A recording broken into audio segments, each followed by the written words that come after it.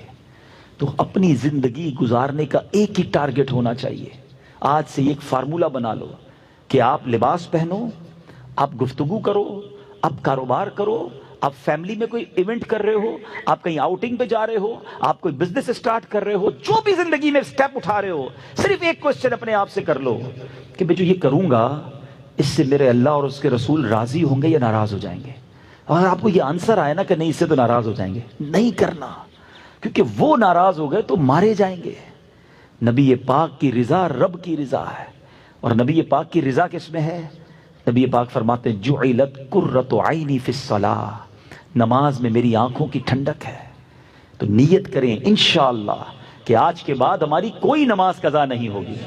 آقا کی رضا کس میں ہے؟ فرماتے جس نے میری سنت سے محبت کی اس نے مجھ سے محبت کی، اور جس نے مجھ سے محبت کی کانا معی فی الجنہ، وہ جنت میں میرے ساتھ ہوگا۔ آقا کی رضا ان کے طریقے پر عمل کرنے میں ہے۔ تو اپنی زندگی میں سنتوں کو شامل کریں، یہ سوچ کر شامل کریں کہ نبی پاک کو ناراض نہیں کر سکتا، وہ ناراض ہو گئے تو میں گیا کام سے، میرے تو آپ ہی سب کچھ ہے، رحمت عالم، میں جی رہا ہوں زمانے میں آپ ہی کے لیے۔ تو اپنی ہر زندگی کے کام کو ایک بار پھر کراس چیک کر لیں، اور ان تمام کاموں کو چھوڑیں جو اللہ اور اس کے رسول کے فرمان کے خلاف ہے، ورنہ محشر کے دن کوئی کام نہیں آئے گا، کوئی دوست، کوئی بینک بیلنس، کوئی سپورٹ کرنے نہیں آئے گا۔ اللہ کرے کہ زندگی میں ہم یہ تبدیلی لانے میں کامیاب ہوں۔ اللہ سلامت رکھے دعوت اسلامی کے مدنی ماحول کو، جو ہمیں بار بار یہ ریئلائز کرواتے ہیں، بار بار یہ سمجھاتے ہیں کہ توبہ کرو اور زندگی ایسی گزارو کہ نبی پاک کے پیچھے پیچھے پھر جنت میں جائیں۔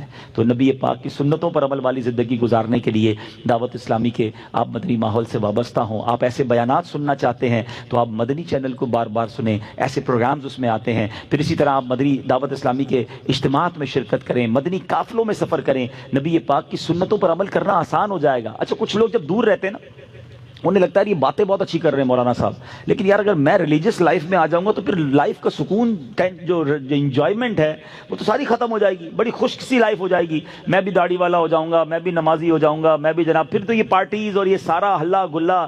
اصل پرابلم پتہ ہی کیا ہے کہ جن لوگوں نے عشق رسول والی اور سنتوں والی لائف گزاری نہیں، وہ سمجھتے ہیں یار ان کی لائف بڑی خشک ہے۔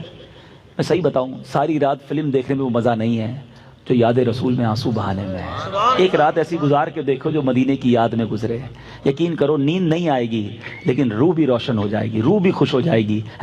دل میں ہو یاد تیری، گوشے تنہائی ہو، پھر تو خلوت میں عجب انجمن آرائی ہو۔ اصل پرابلم یہ کہ آپ نے یہ ٹیسٹ لیا نہیں ہے تو آپ کو لگتا ہے ان کی لائف بڑی جو ہے وہ جس کو کہیں کہ بے مزہ ہے۔ ایک ایگزامپل دے کر بات پوری کر لیتا ہوں۔ ایک دو دوست تھے، ایک دوست جو ہے وہ ویجیٹیرین تھا، کبھی بھی اس نے گوشت کھایا ہی نہیں، مچھلی کھائی ہی نہیں، چکن کھائی ہی نہیں۔ اس کے سارے دوست کہتے ہیں یار کمال ہے یار، کبھی تو کھا لو۔ کہتا ہے مجھے دال سبزی سے اچھا کچھ نہیں لگتا۔ ایک دن سارے دوستوں نے پلان کیا یار اس کو پکڑ کے آج کھلانا ہی ہے۔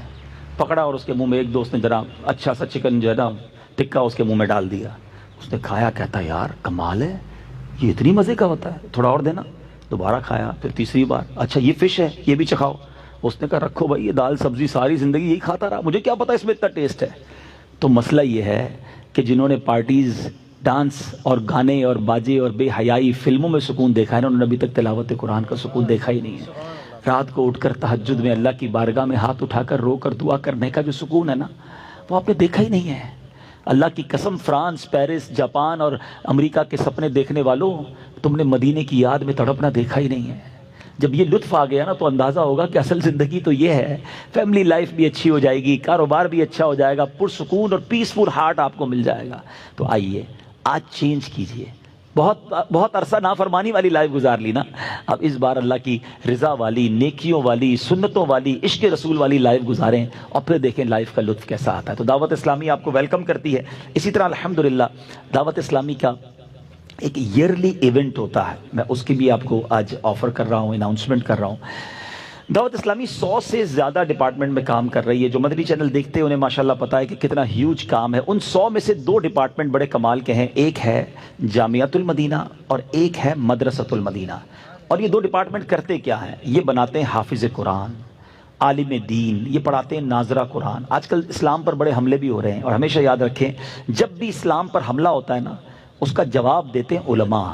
علم دین اور علماء دین کی بقا ہیں۔ یہ دین کی بقا کے لیے علماء ضروری ہے، کیونکہ کتابیں لکھ کر، تقریریں کر کے جواب دینا علماء کا کام ہوتا ہے۔ تو علم کی، دین کی بقا کے لیے علماء ضروری ہیں۔ اور قرآن کی حفاظت کا ذمہ تو بے شک رب نے لیا، لیکن اس کا ایک ضمنی انداز کیا ہے کہ زیادہ سے زیادہ لوگوں کے سینوں میں قرآن محفوظ ہو جائے۔ تو حفظ قرآن کے ذریعے سبحان اللہ ان دونوں کاموں میں دعوت اسلامی کیا کر رہی ہے؟ آپ کو جان کر خوشی ہوگی کہ دعوت اسلامی کے اس وقت 5000 کے قریب مدرسے اور دارالعلوم موجود ہیں۔ اپروکسیمیٹلی مور دین 5000 ہمارے یہ انسٹیٹیوٹس موجود ہیں، جس میں 2.5 لاکھ سے زیادہ بچے بغیر کسی فیس کے قرآن پڑھ رہے ہیں، درس نظامی کر رہے ہیں، عالم بن رہے ہیں، حافظ قرآن بن رہے ہیں۔ اچھا جناب، اب تک ہوا کیا ہے؟ 87,000 سے زیادہ حافظ قرآن بن چکے ہیں۔ دعوت اسلامی کے مدرسے شروع ہوئے 30 سال پہلے۔ آج یہاں انڈسٹریلسٹ بھی بیٹھے ہیں، بڑے بڑے فیکٹری والے بیٹھے ہیں۔ میں جاتا ہوں جب فیکٹری میں بتاتے ہیں ہماری روز کی اس مشین کی اتنی پروڈکٹ ہے، ہمارے مہینے کے اتنے کنٹینر جاتے ہیں، ہماری پروڈکشن اتنی ہے۔ بڑا بندہ اس پہ فخر کرتا ہے کہ ہماری پروڈکشن منتھلی ڈیلی اتنی ہے۔ 30 سال ہو گئے ہیں دعوت اسلامی نے یہ جامعہ اور مدرسے بنائے ہیں، ٹھیک ہے۔ اگر ان 30 سالوں کو ڈیوائیڈ کرتے ہیں ہماری پروڈکشن پر تو آپ کو جان کر خوشی ہوگی کہ دعوت اسلامی مسلسل پچھلے 30 سالوں سے روزانہ 8 حافظ قرآن اس دنیا کو دے رہی ہے۔ ہر دوسرے دن 3 علماء دعوت اسلامی پروڈیوس کر رہی ہے، ہر دوسرے یا تیسرے دن دعوت اسلامی ایک مدرسہ یا ایک جامعہ دنیا میں بنا رہی ہے۔ مجھے ایک فیکٹری بتا دو کہ جو علماء، حفاظ اور انسٹیٹیوٹ اس تیزی سے پچھلے 30 سالوں سے روزانہ بنائی چلی جا رہی ہے، تو اتنی بڑی انڈسٹری، اتنی بڑی نیکیوں کی فیکٹری میں آج آپ کو پارٹنر بننے کا موقع دیا جا رہا ہے۔ جب پاکستان میں کوئی بہت بڑا کاروبار چل رہا ہو اور وہ آفر کرے کہ چند سلیکٹڈ لوگوں کو میں شیئر دینا چاہتا ہوں، لوگ کہتے ہیں جلدی لے لو، موقع اچھا ہے۔ میں آپ کو کہہ رہا ہوں جلدی لے لینا، کیونکہ موقع اچھا ہے۔ یہ ثواب کی فیکٹری ہے۔ ہم میں سے بہت سارے حافظ نہیں بن سکے، ہم میں سے بہت ساروں کے بچے عالم بھی نہیں بن سکے، مگر جو عالم بن رہے ہیں، جو حافظ بن رہے ہیں، جو دین کی خدمت دنیا کے کونے کونے میں جا کر رہے ہیں، جو انٹرنیشنل ٹریول کرتے ہیں، وہ جانتے ہیں کون سا ملک ہے جہاں دعوت اسلامی کے مراکز نہیں، دعوت اسلامی کے مدرسے نہیں، ادھر سے علماء پڑھ کر ادھر جا کر دین کی خدمت کر رہے ہیں۔ تو اے میرے بیچے اسلامی بھائیو، ہم یہ سب تو نہیں کر رہے نا۔ تو اب ان دونوں ڈپارٹمنٹ کا ایکسپینڈیچر کتنا ہے، خرچہ کتنا ہے؟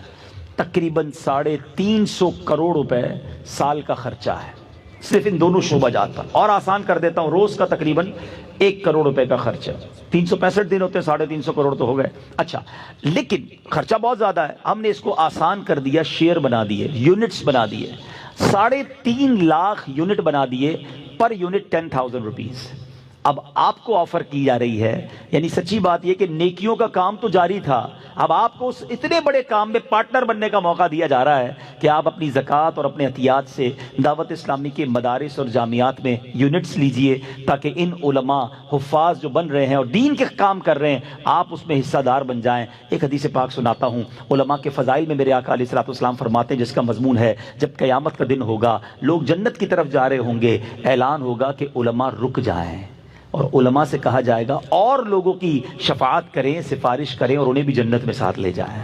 کیا پتہ قیامت کے دن میرا آپ کا کوئی ہاتھ پکڑ لے کہ حضرت آپ نے پیسے دیے تھے، میں عالم بن گیا، چلیں جنت میں ساتھ چلتے ہیں۔ تو یہ وہ انویسٹمنٹ ہے جو ضائع ہونے والی نہیں ہے، یہ ملٹی پلائی ہو کر، ابھی میں نے تھوڑی دیر پہلے قیامت کی آپ کو ہولناکی بتائی ہے، قیامت کے آپ کو جو پرابلمز ہیں وہ بتائے ہیں، یہ وہ صدقہ ہے جو روز قیامت کام آنے والا ہے، آپ کے اسکیل کے اندر، آپ کے نامہ اعمال میں وزن ڈالنے والا ہے۔ تو جس کو اللہ نے جتنا نوازا ہے، ایک شاندار ڈپارٹمنٹ ہے، آپ اس میں دعوت اسلامی کا ساتھ دیں۔ 15 نومبر کو ہمارا یہ ڈے ہم مناتے ہیں، جس کو مدنی عطیات مہم، فنڈ ریزنگ کمپین کہتے ہیں، ٹیلی تھون کہتے ہیں۔ آپ اس میں اپنے یونٹس ملائیں۔ آپ میں سے میں بہت سارے چہرے ایسے دیکھ رہا ہوں جن کو اللہ پاک نے بہت نوازا ہے، ہو سکے تو 12ویں کا مہینہ ہے، 1200 یونٹ دے دیں، 1200 نہیں تو 786 یونٹ دیں۔ اصحاب بدر کی نیت سے 313 یونٹ آپ اپنے بک کر لیں، نہیں تو کم از کم 112 یونٹ، ورنہ 12 یونٹ تو ہم سارے لے سکتے ہیں۔ تو بہرحال ہمارے ذمہ داران یہاں بھی موجود ہیں، مدنی چینل پر بھی مختلف نمبرز چل رہے ہوتے ہیں، اکاؤنٹ نمبرز چل رہے ہوتے ہیں، تو آپ نے انشاءاللہ دعوت اسلامی کے اس ٹیلی تھون میں ضرور حصہ ملانا ہے اور دل و جان سے ملانا ہے۔ اللہ کریم سے دعا کرتا ہوں، رب کریم روز محشر وہاں کی ذلت و رسوائی سے ہمیں بچائے، وہاں کی گھبراہٹ سے بچائے، وہاں کی پریشانیوں سے بچائے، نبی پاک کے لواء الحمد تلے ہمیں اٹھنا نصیب فرمائے، ہمارا نامہ اعمال ہمیں سیدھے ہاتھ میں عطا ہو، اور اے کاش جو بے حساب جنت میں جانے والے خوش نصیب ہوں ان میں ہمارا بھی شمار ہو جائے، اور اللہ کریم ہمیں اپنی راہ میں دل کھول کر خرچ کرنا نصیب فرمائے۔ آمین بجاہ النبی الامین صلی اللہ تعالی علیہ وسلم۔ صلو علی الحبیب۔ قبلہ تشریف لا چکے